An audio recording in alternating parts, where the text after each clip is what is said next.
We are live. Welcome to Chosen Live. Oh, you ruined my bit, Cat. I was going to say family.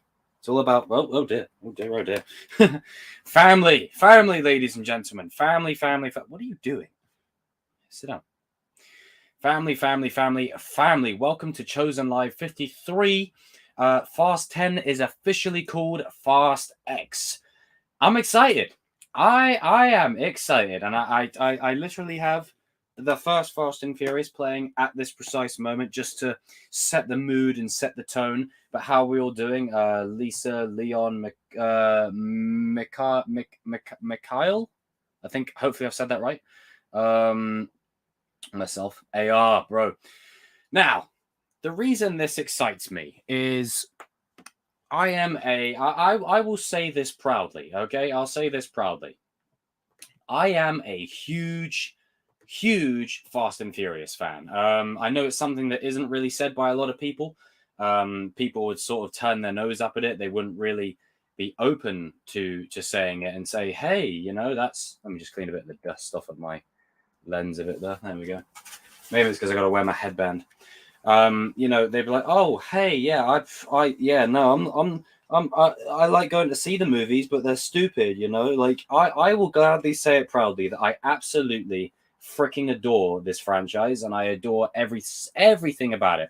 The family memes, the stupidness, the absurdity, the craziness. I love it all, and on that, the thing that I find hilarious is most of the fans or, you know, people that complain about how stupid these movies have become.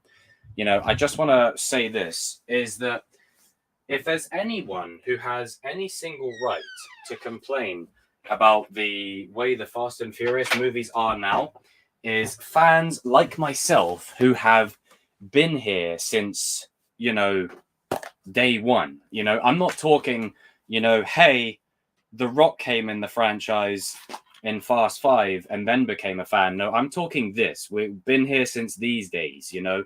The minute the Eclipse rolled on screen, or not even then, before that, the minute 4 Honda Civics showed up on screen and raided a truck, I'm talking since them days. If anyone has any right to complain about how silly Fast and Furious has gotten, it's people like myself that have been here since this. I'll just take a drink of...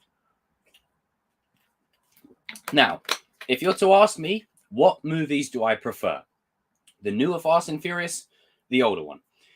I'm going to say the older one. You know, as I've said before, and I said it once on a Fast and Furious stream a while ago, these three are superior, okay? Tokyo Drift is finally getting the respect that it deserves. And the second one, not amazing, very stereotypical, but a decent sequel. And the first one, a lot of fun, you know? So these three, by and large, are the best of the bunch. And, you know, what I find fascinating is people would often say, hey, the first three aren't that great. It really gets better 5 onwards. And then they'll complain about the stupidness. It's like, but you do realize the shift in tone and quote unquote quality and storytelling was changed because normies like yourself would then go and watch these movies. It was catering to you instead of catering to people like myself that enjoyed watching cars. I mean, Mazda RX-7, Eclipse, Nissan Skyline, the whole work. You know, the whole works, the whole shebang.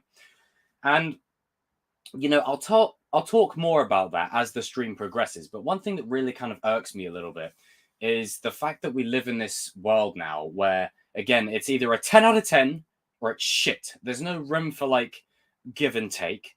There's no room for, oh, I liked it. You know, and again, Morbius doesn't come under that description because, in my opinion, Morbius single-handedly has sabotaged what the MCU was trying to build with Spider-Man and that whole little universe. They don't understand their own characters.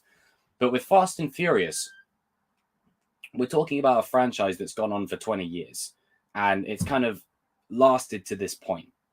Now, I want to put it into the chat a second. Hey, I want to put it into the chat for a second.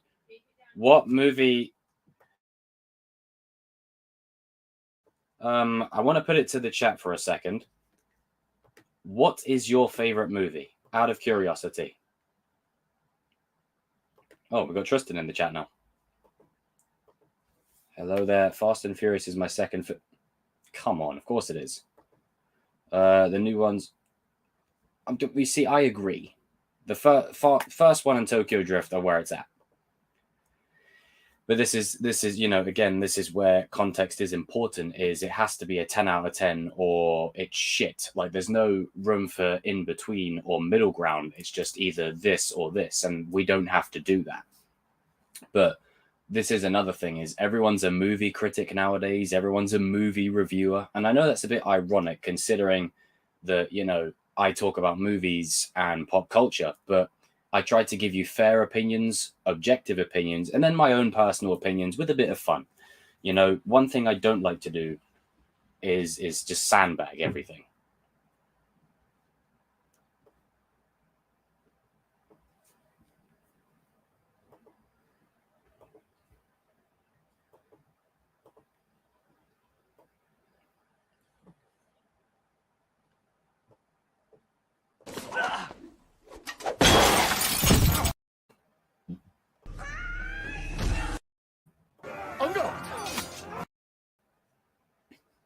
Okay. All right. Now that I got that out of the way, now that I got those little clips playing, just to set the mood, back on topic.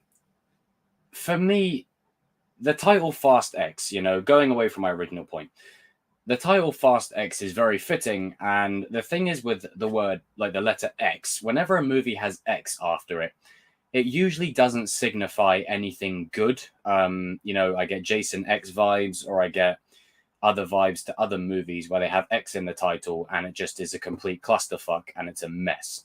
But in this case, I'm fully confident that the team at Universal, Vin, the cast, the crew, they're going to deliver an exceptional finale.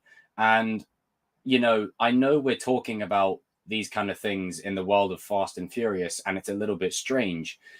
But I was thinking about this the other day. Fast and Furious is going to have a better saga finale than the Star Wars Skywalker saga. Just think about that for a second. Fast and Furious is going to get a better ending than the Skywalker saga. A saga that spans 40 years versus a saga that spans 20 years. And to a point that I'm going to bring up later, Fast and Furious started out with stealing DVD players to now going to space. That evolution is crazy. It's ridiculous, and it shouldn't even make sense. And it doesn't make sense, but it kind of does. Like that's the sort of charm of Fast and Furious. Is none of it makes any flipping sense whatsoever, but it kind of does. And I think that's why everyone subconsciously, even though they're not really wanting to admit it, will go and watch these movies. And there's a reason these movies keep getting made, is because they make money. They keep making bank, severe bank. These movies make exceptional money. Hell, Fast 9 made more money it made so much money at the box office that it was competing with Rise of Skywalker like levels of monetary gain. Now, context is important here. Rise of Skywalker dropped December 2019. Fast 9 came out May 2021. So surely that should be like, holy shit, like during pandemic times, that's insane. And it showed that the demand was still there for Fast and Furious. And for me, there was no better movie to go back to the cinema to watch. There was no better movie, because the beauty and the charm of these movies is you can literally just go, turn your brain off and have fun. And yeah, is there moments in like the 9th one, for instance, where it's a little bit insulting? Yeah, I mean, for some reason, like Roman embraces his inner Morpheus and he's dodging bullets like Neo and whatever, like he's in the Matrix, with soldiers that don't even have stormtrooper aim. They're literally aiming right at him, and the bullets somehow like the movie Wanted, where they curl around him. It's insane. But aside from that, they're still fun. And even in 9, they found a way to rejuvenate it with this like brother that we've never heard about for damn near 20 years. They somehow wove John Cena's character, Jacob Toretto, into the story in a way where it's a shoehorn, but it works in a roundabout way. And the one thing I can respect is it ties into the overall narrative of the story. Something that Rise of Skywalker didn't do with Rey Palpatine. It was just done for shock value. You know, Dom's brother, Jacob, it was done to surprise people, but it also tied into the overarching theme of the story about brotherhood. And then you have situations where Han comes back into the fold, where someone who's not his brother by blood, but he has more of a bond with him than he does his own brother. Like there's all these little things in Fast and Furious that no one ever notices or pays attention to because they're so entrenched in the family memes or explosions or, you know, the movies one-upping themselves. And dare I say it, I'm going to say it on stream. Fast and Furious is one of the greatest franchises to have ever existed. Because, again, it goes from DVD players to space. We go from this to this. That kind of evolution is unheard of. How in the fuck? And you mean to tell me that this guy here, right there, goes to space? Like, if you'd have told little Jacob that hey, Tej Parker and Roman Pierce, they go in a Pontiac Fiero to space, I would not have believed you. And they actually went and done it. So Lord knows what the hell they're going to do for the next 2 chapters of the final movie. You know, it's probably going to have an Infinity War style ending, and then it's going to have an Endgame style ending where Dominic Toretto says, "I am family," snaps his fingers, and then that's the end of it. But I'm excited. I'm genuinely excited to see how this plays out. And the Fast and Furious saga will end, but the movies won't. This is just the end of the main saga. And essentially, you're going to have Tokyo Drift 2. You're going to have Tej and Roman probably getting a Bad Boys type spin-off. There's something to do with Cypher, like a prequel. That who gives a fuck about Cypher? But yeah, they're doing a prequel on that. They could probably do like TV series with like the younger flashback actors. You know, you've got young Jacob, young Dom, young Vince, young Letty, young Mia. You get young Jesse in there. You know, put young Leon. You know, you can explore that avenue. You can really explore that avenue with the younger actors to really sort of tell a bit more of the early days journey before it went into space. And you can give everyone that street racing element that we've all kind of craved. And for those clamoring for it to go back to the old days, myself included, it's not going to go back. It can't. The only way is up. Like you can't go from street racing to space and then back to street racing with serious stakes. It doesn't work like that. You've already gone to space. If the final movie ends with a death race, it's not gonna work because the foundation of the narrative of the latest films has already gone against it. So the way Fast and Furious keeps it feeling like Fast and Furious is they'll latch on a street race or two every other movie or so. Or they'll start out the race with a movie with a race, or they'll have a race mid-movie or something, just to remind you what the franchise was before. And one thing I can respect is Vin Diesel genuinely cares about these movies. He genuinely gives a shit. And in Fast 9, right, this is how you tell the casuals apart from the popcorn people. Michael Stasiak, who was in this one, and this one came back in this one. Although it was brief, he came back. And I wouldn't be surprised if he's in 10 in some way. But it was like that, a little moment where it's like, oh my, holy shit, he's back. Still got the crooked nose after being beaten up by Brian twice. And his line of, I got to stop doing so many favors links to Brian and how many times he helped Brian. I mean, he might have helped Brian more. You never know. There's that new context in mind. And I think what I really enjoy with these movies is at this point, they know what they are. They know at this stage of the game, they know exactly what they are. They're unapologetic about it. And at the end of the day, you can complain about it. But if you go and see it, you're the idiot. You know, it's a great philosophy in life. You can complain about a product.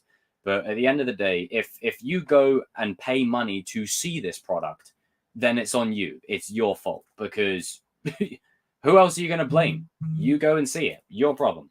Now, I want to touch upon my little journey with Fast and Furious, because I've sort of talked about it before, but I've never really delved into it.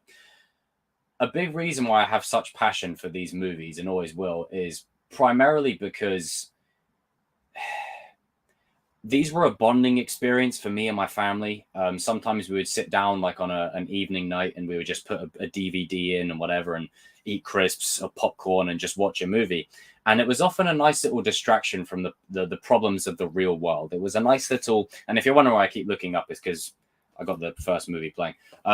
You know, it was a nice little distraction from the real world, and it was a sort of time where you could really immerse yourself in another story and go to another place. And as cringy as Vin Diesel's little thing about, when he was like, we're going back to the cinemas and all that kind of stuff, it was a little bit cringy. It did hold some weight because these, the movie going experience is not defined by a smartphone or a laptop. It's defined in the cinematic scope of a cinema or theater, for whatever you want to call it. And for me, I always used to enjoy watching these movies because you would get a sense of this real world. And I think that's why people have ragged on Fast and Furious so much, is because they don't like depictions of the real world. Now, obviously, again, these ones onwards are not depictions of the real world at all.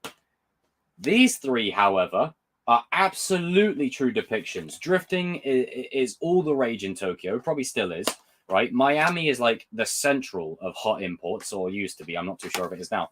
And LA had this like whole culture going on with cars and tuners, and the cars that are in these movies are worth shit tons of money now.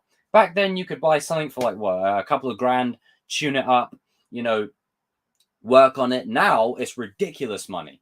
And hell, even in GTA, when everyone gets GTA, what do? They customize their cars to have these cars from Fast and Furious, even the newer movies. That is the level of impact that these movies have had. And for me, the impact that they've had on me, aside from wearing the cross, is the biggest theme that I've taken away from Fast and Furious is your family isn't who your blood is. Your family is who you care about. And that is a theme that has run all the way right through since the beginning, and I know it's become something of a meme and everyone's like, oh, the family memes. Oh, haha, it's funny. Yeah, family. But it's still the overarching theme of the movies. And in the first movie, that is exactly what Brian goes through. Brian goes through choosing his family. He goes from a cop who is invested in cars. He has a history with being a bit of a rebel and, not playing by the rules. But he's torn between his obligation and his newfound family. That's what Brian's turmoil is in the first film. And in the first film, after the first quarter mile race is done, right, he goes, like he's feeling a rush. He feels the rush and adrenaline. Even though he lost, the adrenaline of those 10 seconds is exactly what set Brian up. And when Dom says to him in their conversation in the garage later on in the movie, one of my favorite fucking scenes in the entire franchise is when Dom says the reason, I live my life a quarter mile at a time, nothing else matters, yada, yada, yada. And then he says, for those 10 seconds or less, I'm free. And that is exactly what Brian felt like after that race. And he didn't have a way to describe it until he heard it from Dom. And Brian, like Dom, and Dom, like Brian, are the only two people who really understand it. That's what this franchise is built on the backbone of, is Brian and Dom. Han is amazing. Roman's cool. Tej is awesome. Mi is awesome. Letty's awesome. But Brian and Dom are the spine of this franchise. Even in Tokyo Drift, it was a great standalone thing, but you see Dom at the end, you're like, oh shit, he's there. Spoilers, by the way. But it keeps the integrity of it all going, even right to the end. And one thing that I can fully respect Vin for doing is he cares deeply about this franchise, and understandably so. You go from a nobody actor to being one of the hottest prospects in Hollywood, of the early thousands, you and Paul, and then you're boosted into stardom with movies about cars and hot women and hot guys and nitrous and violence and guns, and like these movies are literally the perfect kind of movie for people who love a bit of adrenaline. They love a bit of the high octane life. Or they just want to live vicariously through these characters. Or, especially in the first three films, car guys and car girls were crazy on these three, because these three had all the inner workings. Like, they didn't really get into the full nitty gritty of how to detail cars and stuff. Like, these aren't mechanic or engineering manuals, but they touched upon things that only car guys or car junkies would get, and where they could go, oh, I see that. Oh, I see what you're doing there. And then, of course, unfortunately, that wasn't a sustainable option in terms of money. And Tokyo Drift bombed at the box office. Obviously, now Tokyo Drift has been given the praise that it deserved all them years ago. But this is where the money really started coming in, when they started to embrace a bit of absurdity. And then came Fast 5. The Rock. The Rock brought such a different energy and flavor to Fast and Furious that was unseen. It wasn't seen before. And I think the way that it goes about it is it does it in a way that doesn't hinder the story. There's a good balance there. And I think what makes it even better is the fact that this is ongoing and continuous. And then you go from this one to this one here, and then onwards. They keep the trend and the transition going. Now, I haven't looked at the chat for a little while because I was rambling. Let me get to the chat and see what you guys are saying.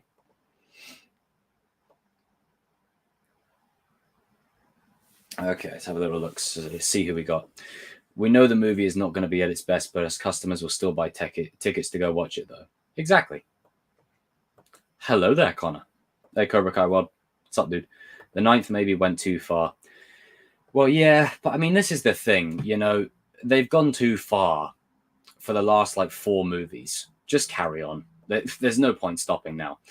They didn't shoehorn in Jacob that band. It was handled pretty decent. Exactly. They did as good a job as they could. And if anything, they shoehorned Jacob Toretto in much better than Star Wars shoehorned Ray Palpatine in.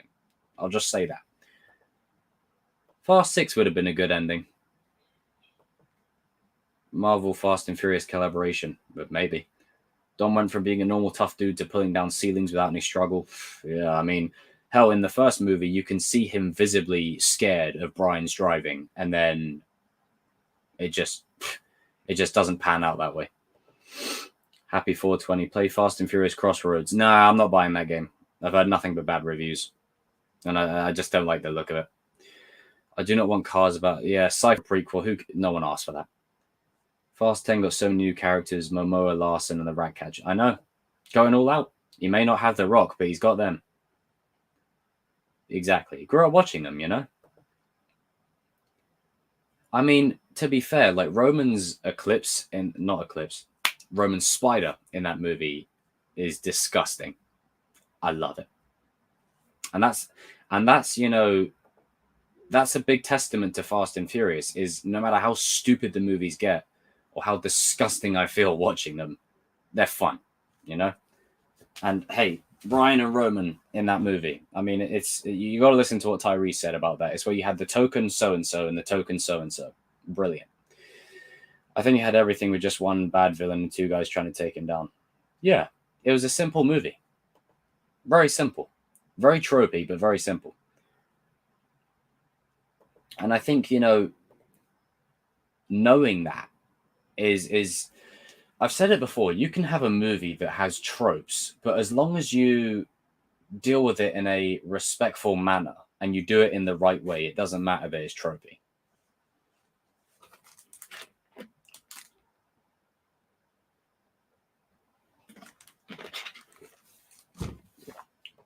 What did I miss?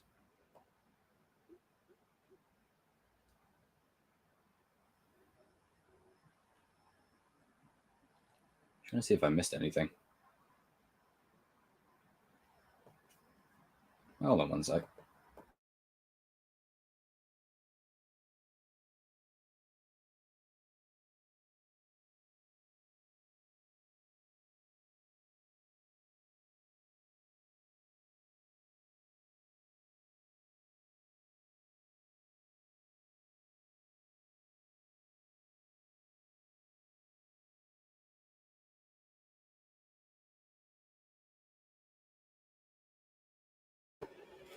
Sorry about that. I had to go and feed the cat. Give her a little treat. Now, anyway, back to my point.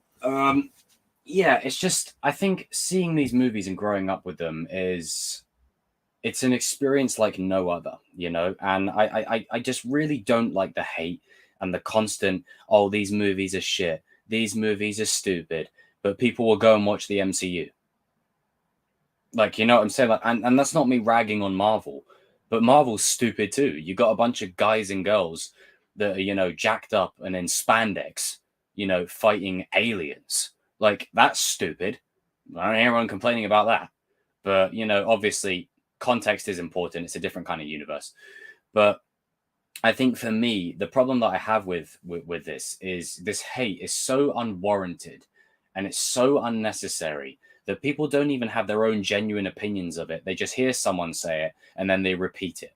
It's you know it's just it's comment section talk is what it is. It's base level. Like if you say to me that it got a bit much, you just couldn't handle the stupidness. That's fine. I mean, hey, it's a bit much for even me. You know, I mean, you watch the first movie and it feels so disconnected to 9. Like if you watch the first one and then straight to 9, you're like, what the fuck? What on earth?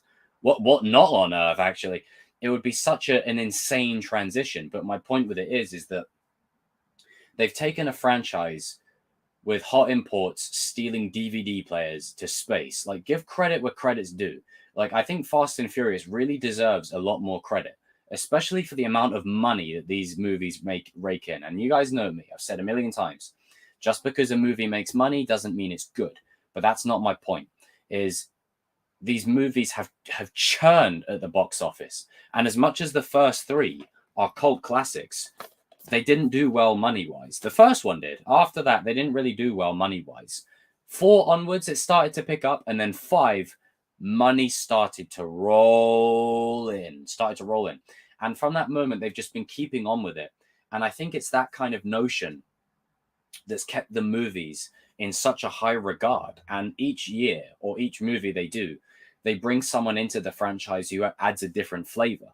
You had Dwayne Johnson, then you had Jason Statham, then you had Luke Evans before him. You had, the guy from Game of Thrones. You had Charlize Theron. You had Tony Jaa. You have all these people coming in and out. That Ronda Rousey, even, all these people that add a different dynamic to the storytelling that wasn't there before. I will say this: they find a way to keep each movie fresh. No Fast and Furious movie feels exactly like the other. They all feel and look different. There's parts that are the same, i.e., them taking down a convoy or them quarter mile racing. But by and large, each movie feels different to the next or the one that came before it. And that comes from hard work. It's not easy. And then everyone ragged on Fast 9 for being stupid. I just want to draw your attention to Hobbs and Shaw. The Rock pulling down a fucking helicopter. What's his name? Idris Elba basically playing a super soldier. And people like that. And then they hate Fast and Furious. But Hobbs and Shaw is Fast and Furious. So that makes no sense. You see what I'm saying? It's weird. It's stupid. But, for me, as much as I think the main story is going to come to an end, I think the movies themselves will not be ending anytime soon. Like Fast X and then Fast X Part 2 will round off the main saga. But what will end up happening is a situation where spin-offs, sequels, and probably TV shows for streaming services will be extremely likely. You'll get something with the younger actors, you'll get spin-offs, you'll get sequels. They'll all be there. And I don't think Vin Diesel's character, I don't think Dom's making it out of the final Fast movie. I think Dom will probably end up dying. For me, Dom's like a cat. He's had 9 lives. Like, his time's up. If there's anyone that should have died ages ago that hasn't, it's Dom. Like, the amount of times this guy's been in life or death situations and somehow avoided it just by clutch. You can go all the way back to the first one, Laurie colliding with it. Somehow he got out of it pretty much unscathed. Fast and Furious 4, he did all right in that. He got shot in the shoulder. Somehow the bullet literally bounced off of him. Fast and Furious 5, he decides to go all Alamo on Braga and not Braga and Reyes and his Brazilian police. And then in the 6th one, you've got him like surviving a plane that crashes and then a car that flips over. That's another life and another life. Then you got 7, him driving down a cliff. Then you got him driving down rubble or, crashing his car. And then in the 8th one, you've got him surviving a nuclear blast. And then in the 9th one, you've got him pulling down a ceiling, falling basically Darth Maul style and living. You've got all these situations where Dom has avoided death. I think now it might be the time where Dom's death might stick. I think, it won't be in Fast X. It will be in the final installment where I think Dom might actually pass on. And then you know, there'll be a final barbecue, I think, at the end of the first part, where the barbecue that happens in that one will be everybody. And then the final part will be rounding it off. You'll probably see old villains come back, old characters come back from the early days. You know, get Verone back. I mean, Verone at the end of the second one says to Tyrese, Tyrese's character Roman, "I'll see you soon. We're still waiting." You've got DK from Tokyo Drift, who probably feels disgraced at Sean and everything. He could be out for revenge. There's lots of possibilities. Exactly, they're definitely interested. At this point, I really wouldn't mind. I want to see Dom riding a dinosaur that's got nitrous in it. At this point, I really don't mind. Super enhanced soldier, exactly. 2 more movies for this storyline. It will end there, and lots of spin-offs. Yeah, like the main saga will come to an end, but they'll work around the story. Like they'll have the saga beginning, middle, end, and then they'll have stories in between, or to flesh out certain things, or to touch upon certain other characters. Because there's no way Universal are going to let this go. And I think it's just too much of a moneymaker. It's too much of a draw for them to let it go. So naturally, they're going to continue it in some way, shape, or form. Regardless of what that is. I just hope if they do any video games, I hope they're better than that Crossroads shit. Exactly. Cypher, Verone, DK, Braga, Goons as the endgame villain group. Exactly. I've even heard rumors that Tran could be involved. Now, obviously, Johnny Tran's dead, but we've seen characters die before and come back, so it's not impossible. If anything, it could be a brother of Tran that comes back for revenge or something. Who knows? They could link the guy from Hobbs and Shaw into it. You know, the Eteon guy. They could link him into it, or her, or whatever the Eteon leader is in Hobbs and Shaw. They could link them into it. There's lots of potential for them and where they're going with these final couple of movies, and I'm here for it. I'm excited for it. Now, I also wanted to touch upon something. I was talking earlier on about overarching themes, and you know, your family is not your blood. It's who you care about and who you choose to be your family. And one of the arcs that Brian goes through in the first film is choosing his family. Linking back to what I said all the way at the start of the stream, when he does his quarter-mile race, and then he's like he's in shock. He's just got an adrenaline rush, an absolute adrenaline rush. I honestly think, and I stand by this, one of my favorite scenes in all of cinema is when Brian is standing in the house, right? And he's looking at the, let me pull up the image. Let me pull up the image. I want to pull up the moment so that way you guys can really sort of see it. Hang on, where is it? Fast and Furious, Brian Tanner. Where is it? Right, Agent Bilkins confronts Brian. That's another thing. In terms of returning characters, bring back Bilkins, for Christ's sake. I'll get into returning characters in a moment. So, after an argument with Bilkins and Tanner, this scene right here plays, okay? Now, this scene here is Brian faced with the decision of his duty versus his newfound family. Does he turn his, does he do his due diligence and uphold the law and do what his job and turn them in? Or does he go inside with his newfound family that have given him a home? And, Brian's character is quite a loose cannon maverick type, but he's always been a kind of wanderer. He's never really had a home or a place that he felt like he belonged. And in Fast 5, there's the great nugget of information where he says, Dom, what do you remember about your father? And then Dom tells him everything about his father. And Brian said, well, that's just it. I don't remember shit about my dad, And then it's in that moment you're like, fuck, man, bro, what's Brian's upbringing like? What was his family life like? It starts to make you ask those questions. And then eventually by Fast and Furious 7, he's got a kid of his own and he's become a father. And there's a character arc there. But no one looks at it because all they look at is the crazy explosions and the ridiculous absurdity of, the brand and just the general popcorn audience that don't actually watch these movies, and I can tell you firsthand that these movies have stayed true ever since. Now, there's a moment here, right? So there you go. That's the face right there of deep thought. And then this bit right here is one of my favorite moments in cinematic history. And I said it. You can take a picture, write it down, tweet that shit. He's looking at the pool in front of him. And this is when he's faced with the choice. Do I go with my newfound family, or do I do my duty? Like it's a toss-up. It's a choice that he has to make, and it's not one that he can make lightly. It's a tough choice.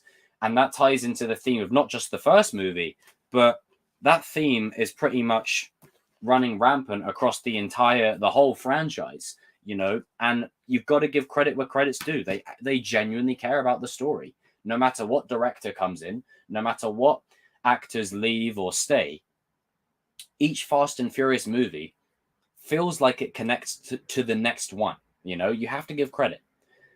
Exactly. There's a good alternate storyline where DK is like, hey, you came to my country, you stole my girl, you disgraced my honor, and I've lived a shit life. You could do a Drago type story with him. Michael Myers should have made appearance. Oh, Jesus. No, don't put Michael Myers in. That's too much even for me. I mean, fuck it. Why not? At this point, just do it. And then you could have Chris Pratt and Vin Diesel exchanging, saying, hey, in another universe, you could be a tree and I could be a Star-Lord. You could throw some cringy line like that. At this point, just do it. Why not? They've already done space. Like, what else is there besides underwater and time travel? Like, I'm just saying. Now, in terms of returning characters, we know for a fact. Let me pull up the IMDb casting list for Fast 10. Now, again, this could be subject to change. This could be, honestly, that Donkey Kong going to get revenge. Donkey Kong? Drift King. Drift. What do you mean, drift? Right, there we go. Let's load this bad boy up. Now, I'm going to pause that before I get copyrighted. Hey! Don't want to look at that. Right. So, the top cast, as we know, as of right now, okay? Brie Larson, unconfirmed role. Jason Momoa, probably playing the enemy. Dominic Toretto, Letty, Roman, Tej, Han, Ratcatcher, and Ramsey. Now, obviously, Jacob Toretto will be back. I have full confidence that John Cena is going to be in it in some way. You wouldn't cast someone like John Cena and then have him appear in one movie. You're going to have him reappear. I don't think his, ending is I don't think his ending in Fast 9 was indicative of him ending his character arc, but I pretty much, I just feel like he's coming back anyway. So, yeah, there you go. You can add him back in the fold. Okay, so you got these people. You got John Cena, that's 10. You've got the Walker brothers playing Paul, so that's 11. Then you've got potentially Jason Statham because of the Fast 9 credits stinger. Then you've got Luke Evans' character Owen Shaw. You've got Helen Mirren that's probably going to be in this. There's so much potential for this movie. So much potential. And I'm excited to see where it goes. It's not like I understand why people don't like it. I understand why people have, issues with it. I get it. I understand it. But for me personally, I really enjoy these movies.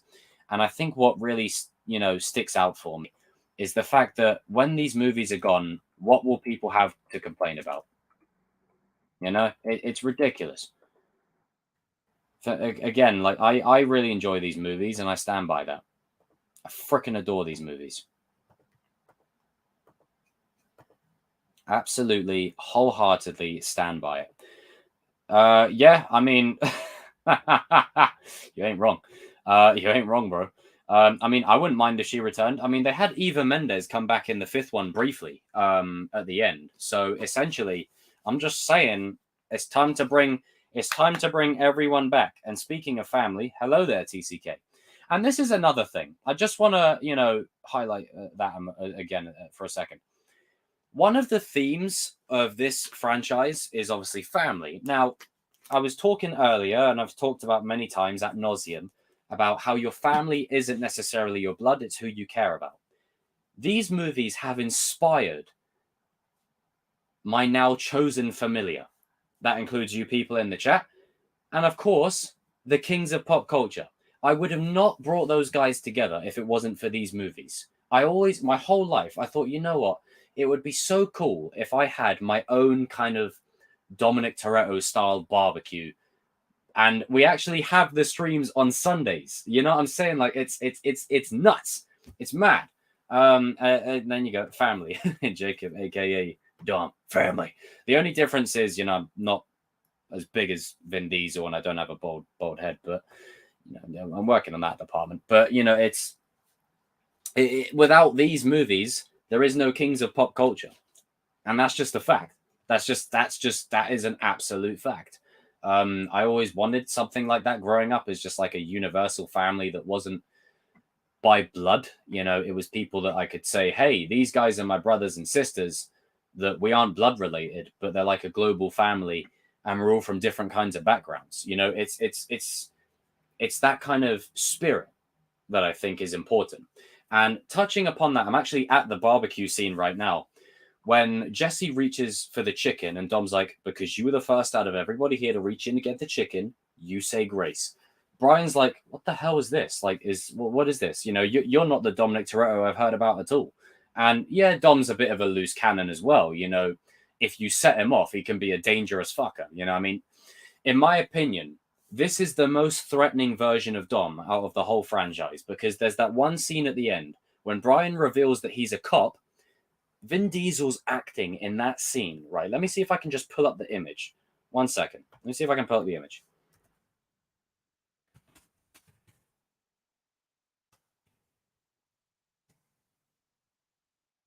I'll find out Brian is a cop. Right, there we go. Let me find the image. I just need to find an image that would encapsulate it. This moment right here. This moment, you knew shit was about to go down. Now, I don't know where this is from, but I just found it somewhere. This bit right here, okay? When Brian reveals that he's a cop, right? And look at the look on Dom's face in this moment. He looks like, boy, I'm about to beat your ass. And look at the fear in Brian's face. Look at the absolute fear, especially when before this scene, about 20 minutes or half an hour before this, he was given the context that Dom nearly beat a guy to death. So can you imagine the fear that's running through Brian's mind right now, knowing what Dom is capable of, and the situation at hand, knowing that he's just portrayed the guy that treated him like family and welcomed him like open arms. Dom's brother, Vince, is on the floor bleeding, potentially dying. Like, it's a tense moment. This moment right here is the moment Dom was about to lay the smackdown on Brian's ass. And this moment was a hell of a lot more intimidating than Dom pulling down a ceiling. Like a lot of the movies now with Dom, he's just grunting a lot of the time. But in this first one here, his intimidation was up here. Early Dom didn't give a fuck. Damn right. And I think that's because these movies at the time were more grounded and more realistic. Now they've just kind of transcended to a space where it's just Dom, you know, Dom just doing a bunch of stuff. But I think, you know, it even carries over into Fast and Furious 4 when he throws that guy out the window and he holds him out the window. And then, you know, I really think Fast and Furious 4 is underrated. You know, I think that was a very simple movie, very tropey, but I like the fact that it's like a buddy cop adventure between Brian and Dom. Good cop, bad cop. You know, they play off each other so well. Paul Walker and Vin Diesel have such an, you know, undeniable chemistry together. It's insane. Yeah, Dom was just Dom in like by that point, Dom is just Dom, you know, and I think as much as Fast 8 is, you know, is what it is, I think the best part of this movie for me is the Hobbs and Shaw breakout prison scene. I flipping love that scene. It's chaos, it's insane. And I love the way that, you know, in the fight, The Rock fights like how you'd expect The Rock to fight, just like a fucking bulldozer. And then Jason Statham's like Spider-Man, like the British Spider-Man, doing all these fancy little maneuvers, and you know, it's great. It's great. But you know, Dom's character as the franchise progresses is very like he's Superman now. Like, if you want me to be completely honest, he's basically Superman. The guy can bloody stomp floors down, pull ceilings down. There's literally nothing the dude cannot do. And if anything, I really want The Rock to be in Fast 10. I really do.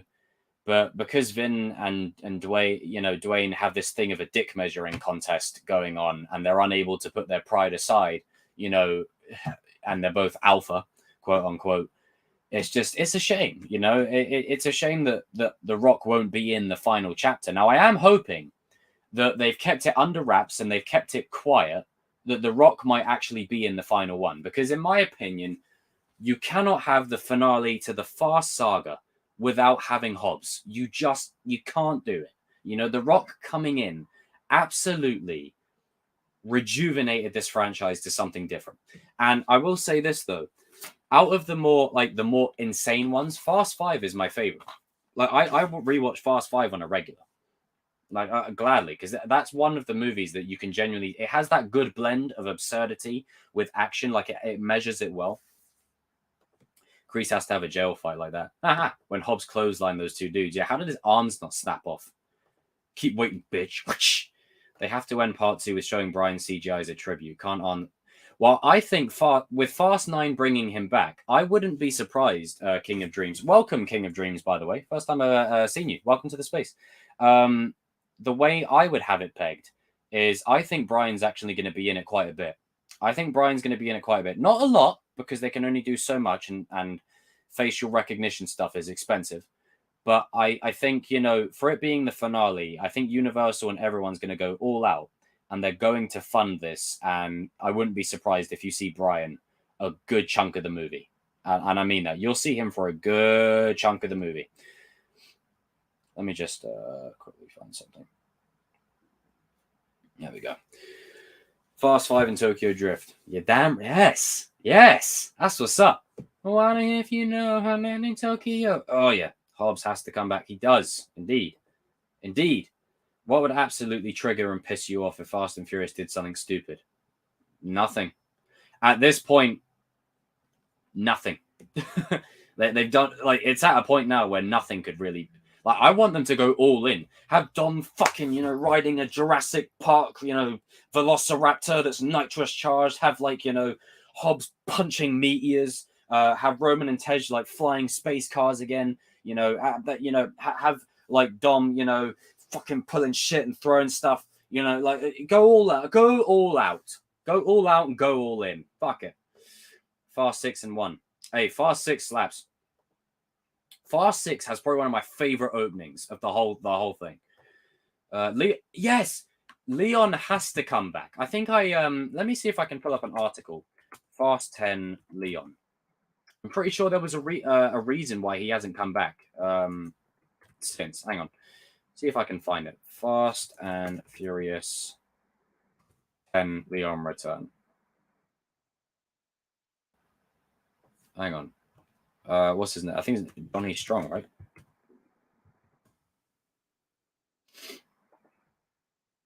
Hang on. Right, instead of Fast and Furious 10, hang on.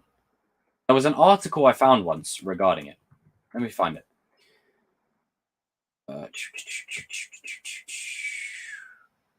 Where in the hell is it? What happened to Leon? There we go.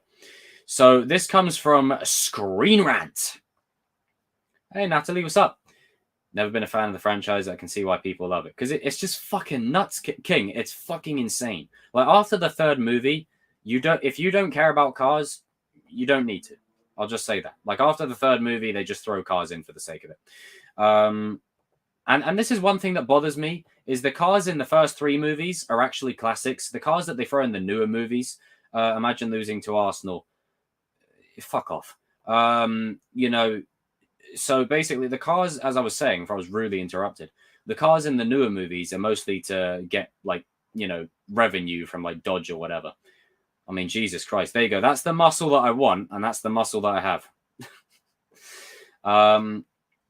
While the franchise has a habit of bringing back familiar faces, whatever happened to Leon after the original The Fast and the Furious? The first movie was a modestly budgeted action film that was basically a loose remake of Point Break, but with cars instead of surfing.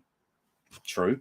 The movie leaned on its action and the charisma of stars Vin Diesel and Paul Walker, while Walker returned for the fabulously titled Too Fast, Too Furious. Diesel opted out to make Triple X instead. The series was appearing to wind down by the third entry, Tokyo Drift, but the positive response to a surprise cameo by Diesel convinced Universal to keep going. See, Tokyo Drift didn't do well money-wise, but the ending stinger, people wanted more. The original cast reunited for 2009's Fast and Furious, and that's another thing. Tokyo Drift came out in 2006. We never found out who won between Dom and and Brian. We never found out. Not Dom Brian, sorry, Dom and Sean. We never found out.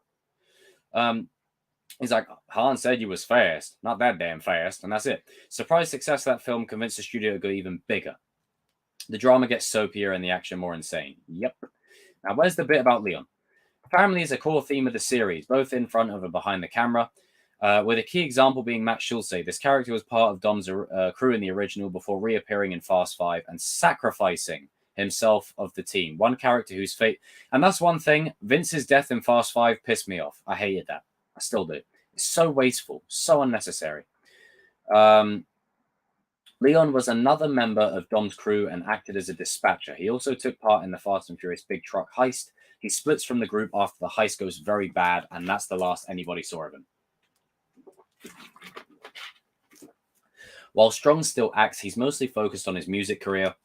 And in an EW interview, he admitted that he doesn't know what happened to Leon. He even feels that since Leon objected to the heist that Dom insisted on, which quickly went south, his character made the smart choice to just split. The killing of Jesse by Johnny Tran in the finale likely reinforced that decision. In all likelihood, Leon was never brought back to the Furious saga since he's a minor character from a time when the series at least tried to adhere to the laws of gravity. True. So there was no real place for him. In the same interview, Strong mentioned he'd be up for return under the right circumstances and possibly a villain. But while he appreciates fan interest in Leon, he doesn't seem particularly invested in a return either. With at least 2 more movies and likely a few more spin-offs, odds are good Leon's fate will be resolved in a future Fast and Furious one way or another.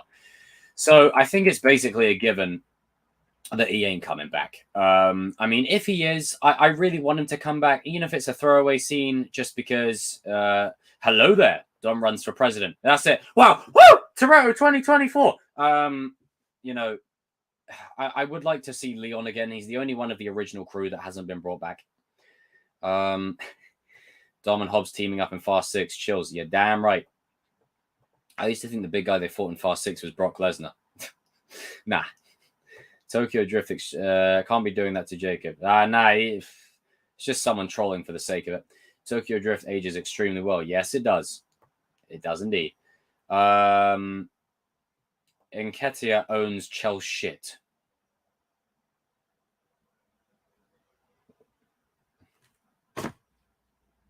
Okay. Exactly. This is we're talking Fast and Furious. Read the room. Read the room. We're talking Fast and Furious, not football. Besides, I don't care. Come talk to me when you win a Champions League. But yeah, Tokyo Drift ages extremely well, and I think considering, and this is why, as much as CGI is a thing nowadays, this was practical, so that's why it holds up. And practical is always best, in my opinion. Like CGI is better for certain things, but practical will always trump it if you can do it. Well, the thing is, if you want me to be completely honest, the reason they didn't show who won, Dom is not winning that race. I'm sorry. Dom is not outdrifting Sean for Drift King in that environment. Dom is not that good. No. Stop. And the size of his car? Hell no. But, they can't have Dom lose on screen. That's the thing. So Dom definitely won. I don't know. They didn't show it. I like to believe that Sean won. I feel like that would be a disrespect to Han having Sean be his apprentice. Let me Google it. Right. Who won between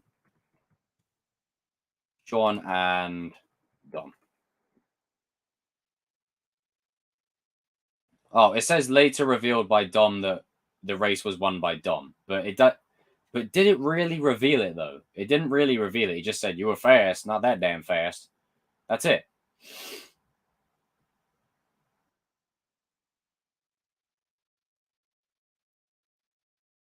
I don't know. It's not really alluded to. I think it's kind of left ambiguous, you know? Let me just see. Hang on. I don't know. They left it ambiguous. They left it ambiguous. But a Tokyo Drift 2 is possible, though. Exactly. They can't show Dom losing. And this is at a point in the franchise when you can't show Dom losing. You just can't, because it's just the way the character is built up. And he has some kind of, immunity, so to speak. Wow. Let me get rid of that. And I'm a little behind, but I hope they bring Suki back. Well, they should. They should bring back everyone. Anyone and everyone that wants to come back. I'm talking Markham from the second one. I'm talking Carter Verome, Braga, Johnny Tran, bring him back. I know he's dead, but fuck it. If Han can live and Letty can live, just bring him back. Jesse, I hope cameos in some way, even if it's a flashback. Eva Mendes, bring her back. Like, there's lots of potential. £5 super. Lisa, thank you so much. Thank you. Much appreciated. And in return, you get a fun.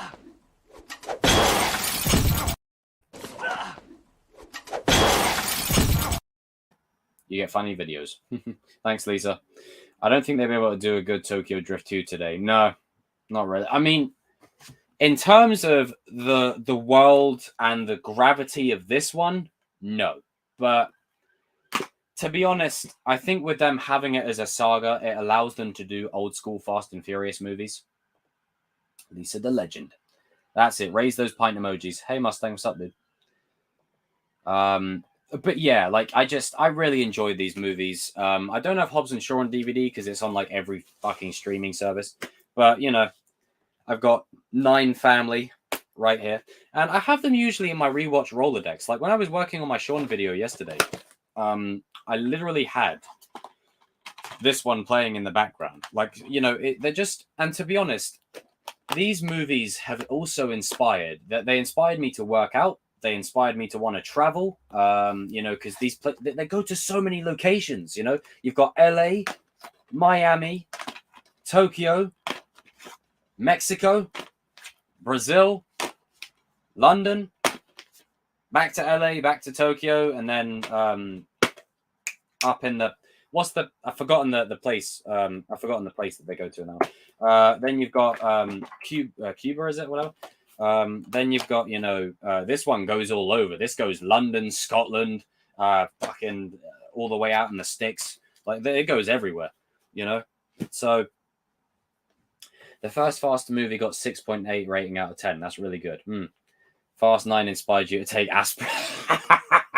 It inspired you to take aspirin. I mean, dude, that movie was loud as fuck in the cinemas. Holy shit. Oh, God, it was loud as hell. Fast 9 only got 5.2. Yeah, I'm not surprised. Hang on, let me put them up, actually. Fast and Furious. IMDb rankings. Okay, let's share the screen. Well, get rid of that. Gonna get me copyright out here. Right, so let's start. All right, so let's go from best to worst. Now, I'm going to say something very controversial here, and I want people to listen to what I say very carefully. This is not me being disrespectful to the legacy of Paul Walker or anything like that. But Fast and Furious got a lot of new bandwagon fans when the tragedy happened to Paul. And again, rest in peace, Paul. Honest to God, Paul Walker is probably one of the only people that you could say in the Hollywood realm was real. Like, and that's why another reason I love these movies is you have Paul Walker, just a genuine soul, wouldn't hurt a fly, always went and did stuff for nature, always had charity organizations, reach out worldwide and all that kind of stuff. So he was someone that I genuinely would have wanted to meet and have a conversation with, But now that I've got that out of the way. So Fast and Furious 7 is the highest rated at 7.1. Even though, in my opinion, it's one of the most absurd, but I think it's because of the emotional weight of the film. Then you've got The Fast and the Furious, the original, 6.8. Then you've got Fast and Furious 6, rated at 7. Oh, wait, it's not even in order. Hang on, list order. 1 second. Put it in list order. So it's not even in list order. Wow, Fast 9's extremely popular. Right, it is in order. Oh, for God's sake. Right. So Fast and Furious 7, the Fast and Furious 6 it was in third with 7 stars. Fast and Furious 5 comes in fourth with 7.3. Fast and Furious 8, 6.6. Hey. Cutting me mid-sentence. 6.6. Fast and Furious Hobbs and Shaw, 6.5. The Fast and the Furious Tokyo Drift, 6. Too Fast, Too Furious, 5.9. Fast and Furious 6.5. Fast and Furious 9, 5.2. Fast and Furious 10. Ooh. Now, there was something I saw yesterday. Let me try and see if I can find it. Fast 10 IMDb cast. Now, I came across it, and I don't think it was on the actual IMDb website, but it's a fun little look at the potential cast, if you know what I mean. It's a fun look at the potential cast. Let me see if I can find it.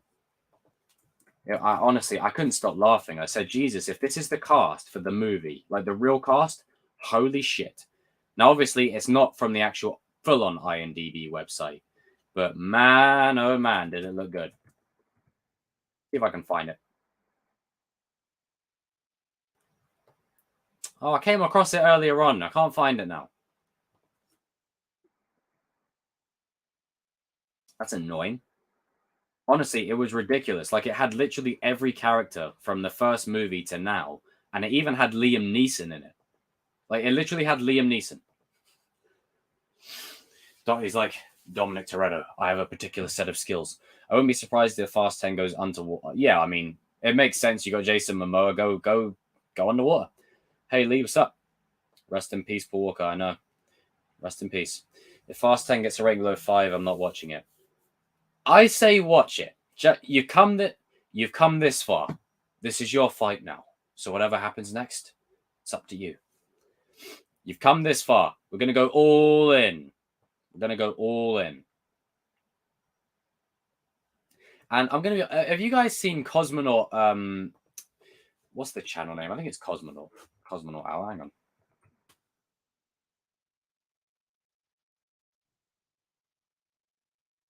There we go.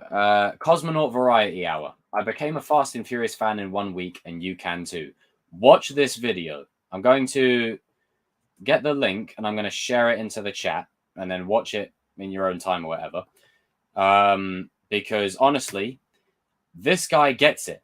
Like the movie, like he literally says the Fast and Furious 5 title card, right, is bloody disgusting.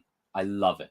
Like that he speaks the definition of why I love these movies. You know, these movies are incredibly ridiculous, but I kind of like that about them. You know, they have such charm and they have such difference, you know, to them. They're not like, no movies are like them. There's no movies that can say they started out heisting DVD players to going to space. Like, there's nothing.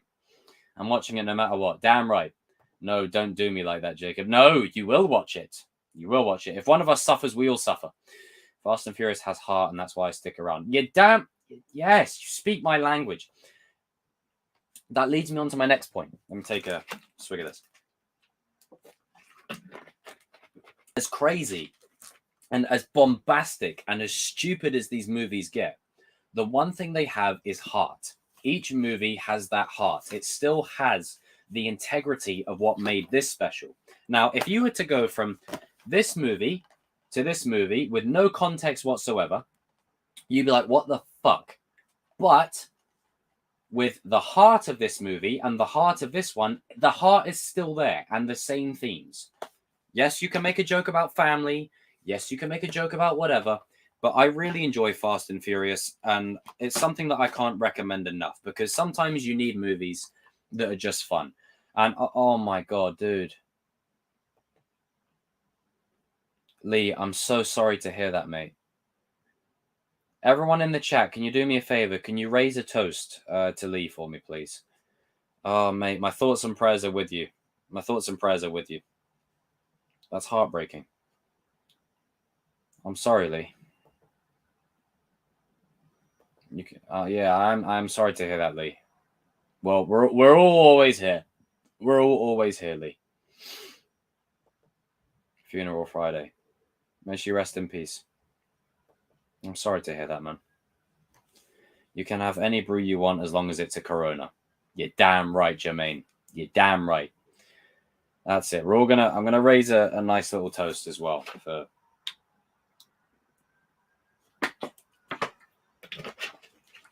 But yeah, may she rest in peace. She's at peace. How's Rocky doing? Yeah, you're not alone. We're all here together. We are family.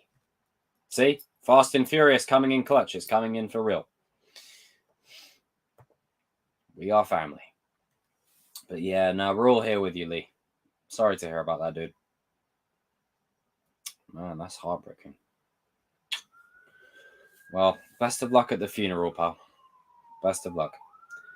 I actually like Fast 9. Rocky as well. Good to hear Rocky as well. And you like Fast 9? Yes. Good man. See, I got it on the Blu-ray. Let's open up the Blu-ray. Let's have a little look. Now, unfortunately, look at the. You want to complain about something, Fast and Furious people. Complain about this. Now, I haven't got the disc in this one because it's currently playing on. I'm at the scene where Brian's like, "What? I can't pay for my own shrimp." You know, he's like, I don't need handouts. I don't take handouts. I earn my way every step. All that stuff. You got these little pamphlet things. Where is it? Where's the pamphlet? Where's the leaflets? Where's those little leaflets that would say, "Hey, would you like a holiday to so and so?" Like, where is it? We are family no matter what religion. You're damn right. Damn right, AR. That's it. That's what's up. Well, Cypher will be the final villain because she's been set up to be it. But Jason Momoa will be the Muscle House, and it wouldn't surprise me if they get Braga in, if they get Carter Verone, maybe DK. Like, fuck it. Make an event like a Dark Avengers level team that's against the main family. Fuck it. I can hear the police in your stream. Speaking of Fast and Furious. Oh, man. And that's another reason that I like these movies, is especially the first one. If you grew up in an area like I did, it's not common now, but around the early thousands, the hot cars, street parties, barbecues, all that kind of stuff was common thread. And a lot of the values that Dom basically instills on Brian when he brings him into the fold is exactly what, many people like myself grew up with. So, it's just, and it's a bonding experience. As I said earlier on, I used to watch these movies with my mum, and, she got me into them, and it was just a bonding experience for me and her as well, And when I saw Fast 9, I saw it twice. I saw it once with Stuart and Luke in the cinema. Shout out to those two if they're watching, brothers. And I also watched it a second time with my mum and my sister. It's just, and that's what movies are for. But I mean, look at this. Look at this little pamphlet, right? Look at this. Look at this. This is adorable. I love this shit. I mean, if you look at, wait, has Fast and Furious 8 got one? Oh shit, it actually does. Oh, it does have one. Oh, Fast and Furious Live. I heard that was a fucking shit show. It's just a digital download. That's all it is. Cypher sucks. I know. Yeah. Hey, TCK, bro. What do you think of her haircut in 9? Oh, God. When she, uses the drone and she goes, shit, as, Dom flips he flips the fucking lorry into the drone. How the hell? Right, he flips the drone into it, and then she leaves. She slams the headset down and walks off. It should have been why? Leaving Nelly to fix that stupid haircut. But, I mean, look at this. Look at this. I mean, look at this shit. Let's read the production notes, okay?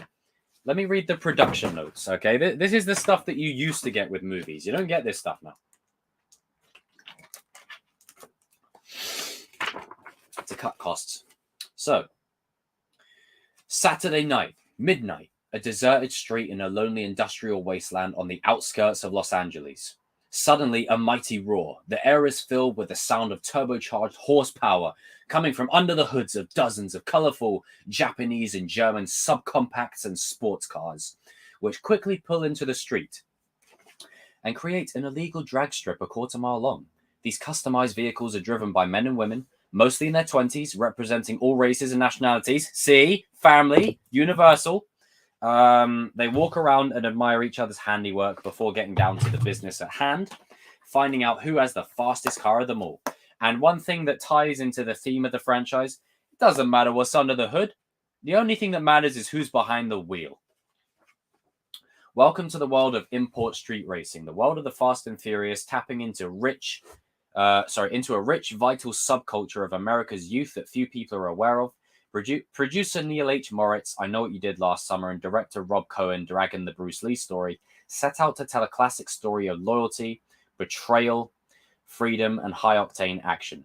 Starting their journey with an article written by Ken Lee for Vibe magazine, Moritz and Cohen, along with screenwriters Gary Scott Thompson, Eric Berquist, and David Ayer, delved into the import racing scene.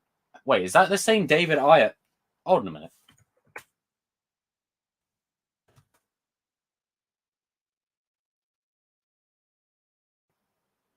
Holy shit, it's the same one.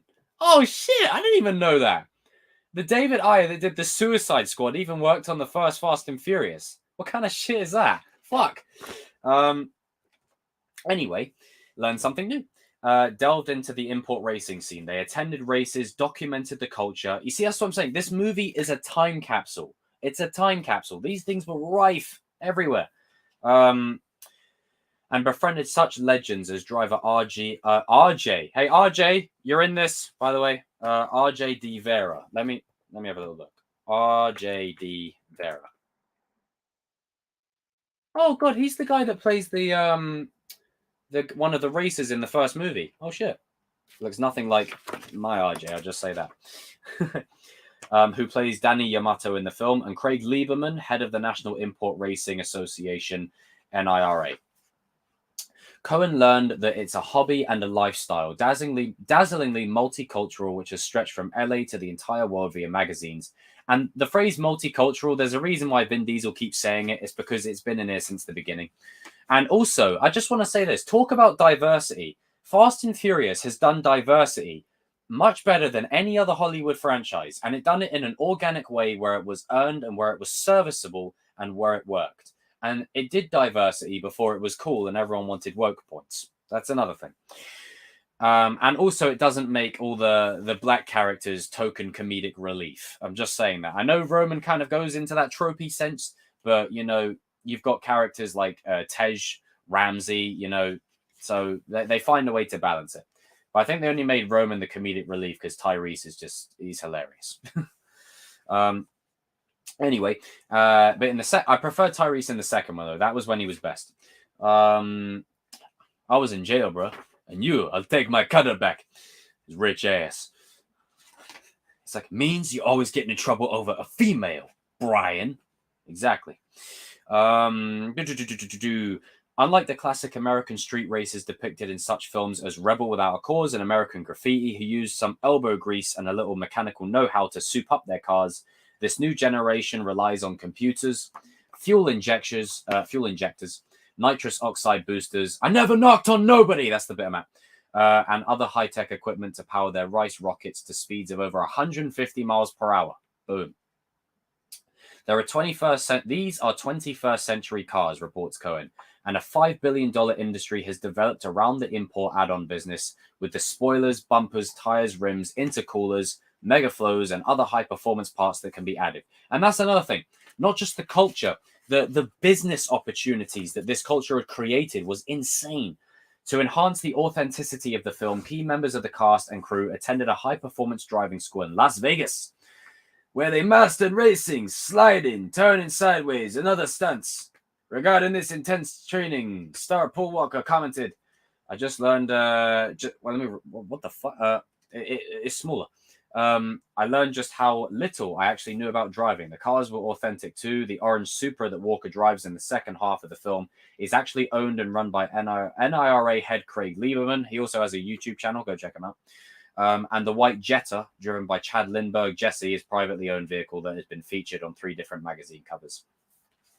It's this attention to detail, combined with its hot young cast and powerful story, that made The Fast and Furious the sleeper hit of 2001, grossing $6.6 million at the UK box office and turning Vin Diesel and Paul Walker into superstars. Gear up for The Fast and the Furious, the most thrilling ride you'll ever take. Now, 6.6 million doesn't sound like a lot now, but adjusting for inflation, it was big at the time. Like, this is 2001 we're talking about here. But yeah, that's the production notes, no chapter selection. And I must say, I think there's an option on this movie for you can literally watch the whole movie, but just music. It's really weird. And then on this movie, in the DVD load up, you get to choose your car, and then it's great. Interactive menus. And then look at the base of this DVD. Look what it says there. Not for rental. Hell, this movie, if you get it on DVD, it loads up. It's like, this public service announcement is brought to you by Castrol Syntec. Let's be for real, though. Cypher with long hair would be absolutely... I mean, hey, I'm just saying, I'm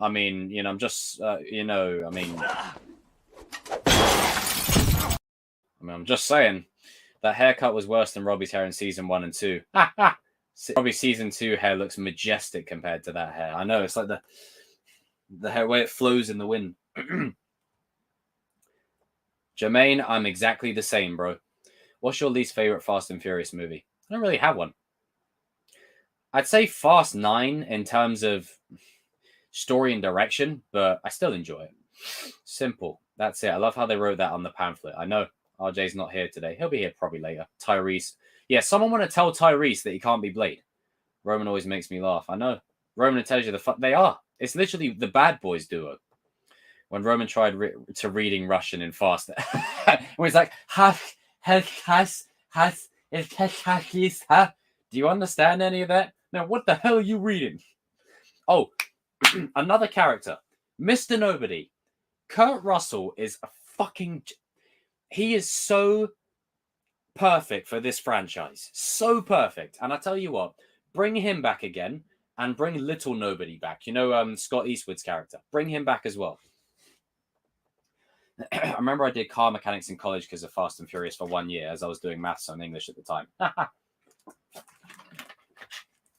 See what I mean? That's sick. These movies inspired a lot of people to do a lot of things. Oh, but that's awesome, AR. Do you still keep up with it, bro? Do you still study a bit of it here and there, or stop hurting Mark's head?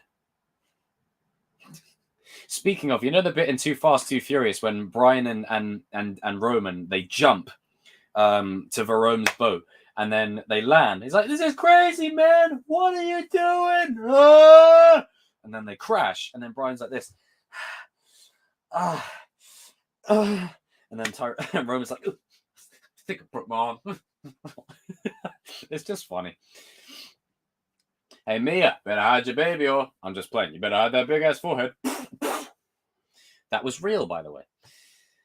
Who else thought Mr. Nobody was going to be the secret villain? Yeah, I hope they don't do that. I like Mr. Nobody is like in Fast and Furious 7, when he pulls out the sunglasses and then he goes, and then he's bang, bang, bang, bang, bang, bang. I'm like, oi, shit.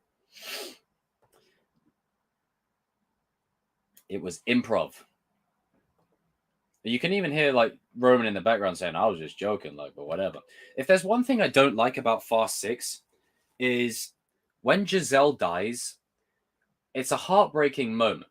And the way that she dies is sad. And then Han, the most cool, calm, cucumber person out of the whole cast, right, in such a heartbreaking fashion, loses his cool and his rag, picks a man up, but literally picks a dude up and throws him into a turbine.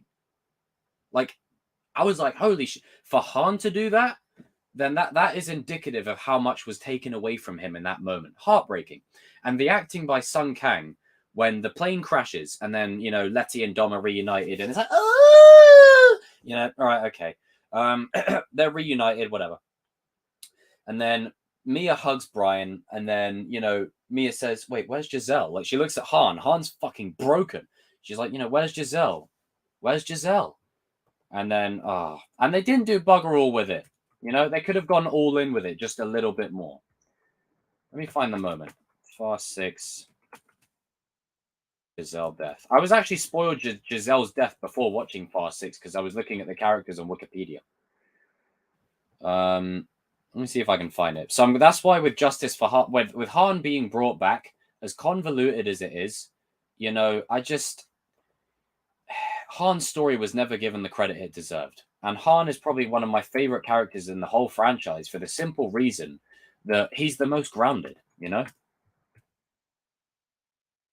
a world where Dom's pulling down ceilings and the Rock's fucking pushing torpedoes and shit, you've got Han, who's just a drifter. This moment right here. Found it. Bang. Now, I'm not going to play it because Universal are very hot in terms of copywriting. And I don't want to, I don't want to get copyrighted. But I will show you the moment, right? This moment right here. Okay, so the plane crashes, Mia and Brian are hugging, Dom and Letty are hugging. And then you've got, Han, literally this second after right here. Right there. Look at that. Look at this gentleman right here. Look at how broken this man is in this moment right here. Someone give him a hug. Look at this moment. And the soundtrack, right, for this moment is heartbreaking as hell. And then look, he's clearly broken. He's clearly devastated. Mia is the first one to notice. Walks up to him. Asks where Giselle is. And then look, he's still looking at the flames. And then he breaks, and then Brian comes over and then gives him a bro hug. See, this is why Brian was the fucking goat and all. It's heartbreaking. Heartbreaking. I mean, we knew Giselle wasn't going to make it out of it, but even though Han is not really a fighter, he went and this is the thing. That's one thing that is realistic about that scene. There are moments in the real world where when adrenaline kicks in, you can be strong as hell. Because I think the little the neurons and stuff within your body, I think science has proved this. I'm at the part where Letty's just been thrown over, and then Don's like, Letty! And back when the movie actually had stakes, like if a car toppled over like that, someone would get hurt. I'll get on that in a second. But let me pause it there. But essentially, Han lifting him up and tossing him into a turbine, like he embraced his inner Superman in that moment. But I'm sure there's scientific studies that are done that basically back that up. But essentially, in this moment here, when Letty is sent flying across the bloody desert, this car rolling is when the movies actually had stakes when cars rolled. Now people could just bounce off of cars whenever. Like, it's nuts. Yeah. Han's drifting is class. Felt bad for Han. Me too. I know it's just a movie, but a hug can mean so much when you're going through stuff or not. It just warms your heart. You're damn right. You're damn right. And that's another thing that these movies teach you, is they teach you that life is short. Tomorrow is never promised. As much as the franchise brings characters back and whatnot, the weight of Jesse's death. Look what Jesse's death did to Dom. Holy shit. Brian was meant to arrest Dom and take him in, right? As soon as Jesse is gunned down, Brian's like, you know what? Duty out the window. You've just killed Jesse. I'm coming after you now. And then Dom strolls right up to the Charger and goes after them as well. Then you've got Letty's death, the emotional gravity that had. Then you've got Han's death, the emotional weight that had. Then you've got the death of Giselle, the emotional weight that had. There's a lot of instances where there's that theme right across the board. Then you've got a thing that I noticed the other day. You know how in the first movie, Brian's like, hey, bro, you got a bathroom? And Dom's like, yeah, upstairs, first door on your right. In Fast 9, in the flashback, when Dom walks up the stairs and he sees his father on the phone, where is his father? First door on the right. See? It's those little details that they care about that in turn makes us care about it. And that's why I think the Fast and Furious franchise deserves a hell of a lot more credit than it gets. And I tell you what, if we're living in some alternate world where Fast and Furious gets a better ending than Star Wars, like, wow. Wow, wow, wow. Just going to put my DVDs back on the shelf. Now, I've been streaming for about an hour and a half now. Fast 10. I cannot wait for it. It's going to be amazing. I'm looking forward to it. And yeah, I've really enjoyed this. Really enjoyed doing this stream. But sleep is going to be needed soon. Fast and Furious just as big as MCU. At this point, yeah. In terms of money and scope, yeah. Absolutely. Absolutely. All right, guys, you got me for 5 minutes. 5 minutes of final questions or chat. Get it in the chat. Get it in the comment section. Let's go. 5 minutes.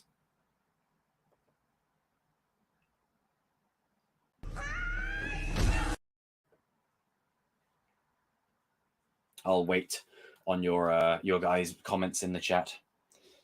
Let me just...